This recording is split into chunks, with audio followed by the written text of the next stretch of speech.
തിരുവനന്തപുരം കരമനയിൽ ദമ്പതികളെ മരിച്ച നിലയിൽ കണ്ടെത്തി. ഭർത്താവിനെ കഴുത്തറുത്ത് മരിച്ച നിലയിലും ഭാര്യയെ തൂങ്ങി മരിച്ച നിലയിലുമാണ് കണ്ടെത്തിയത്. സാമ്പത്തിക ബാധ്യതയാണ് മരണകാരണമെന്ന് പോലീസ്. കുടുംബത്തിന് 2,30,00,000 രൂപയുടെ ബാധ്യതയുണ്ടായിരുന്നെന്നാണ് കുടുംബം. ഇന്ന് രാവിലെയാണ് കരമനയിലെ വീടിനുള്ളിൽ ദമ്പതികളായ ബിന്ദു, സതീഷ് എന്നിവരെ മരിച്ച നിലയിൽ കണ്ടെത്തിയത്. കടുത്ത സാമ്പത്തിക ബാധ്യതയാണ് മരണകാരണമെന്നാണ് പോലീസിന്റെ പ്രാഥമിക നിഗമനം.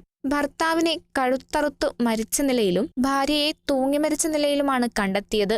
കുടുംബത്തിന് 2,30,00,000 രൂപയുടെ സാമ്പത്തിക ബാധ്യത ഉണ്ടായിരുന്നതായി കുടുംബം പറഞ്ഞു.